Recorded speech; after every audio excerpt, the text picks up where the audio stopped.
প্রথম দিন ডাক্তার হয়ে হসপিটালে জয়েন করেছে রানী।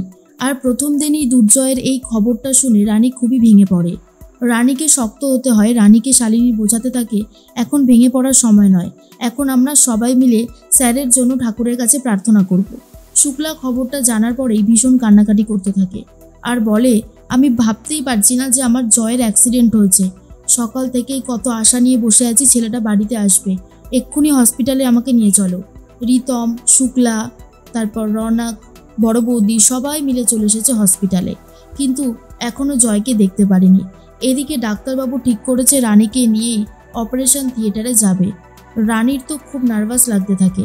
রানী তখন বলে, আজ আমাকে নার্ভাস হলে চলবে না, আজ দুর্জয়ের অপারেশন, দুর্জয়ের পাশে আমাকে থাকতেই হবে, যতই কষ্ট হোক না কেন।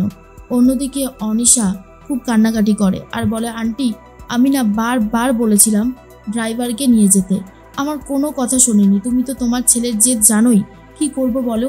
এদিকে রানী তো সমস্ত প্রোটেকশন নিয়েছে আর তারপরেই ঠাকুরের কাছে প্রার্থনা করতে থাকে আর বলে, তুমি দেখো ঠাকুর, আমি যেন দুর্জয়ের অপারেশনটা খুব ভালোভাবে করতে পারি, আমার জন্য একটুও হাত না কাঁপে। এর মধ্যেই রিতম বলে, রানী রানী এখানে কি করছে?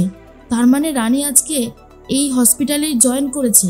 অনিশা তো দেখে চমকে যায় আর বলে, রানী তুমি এখানে কি করছো? রানী বলে, আমাকে তো এখানে আসতেই হতো, আমি তো এখানে জয়েন করেছি নতুন ডাক্তার হয়ে, আর স্যার আমাকে বলেছে আজকে দুর্জয়ের অপারেশনে আমিও থাকবো।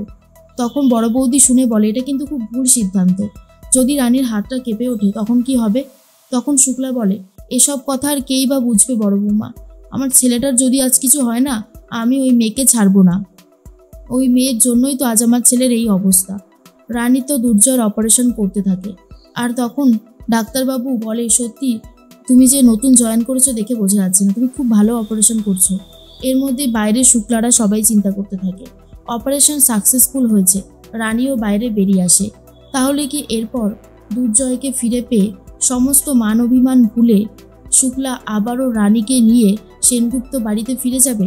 যদি এমনটা হয় কেমন লাগবে অবশ্যই কমেন্টসে জানাতে পারো।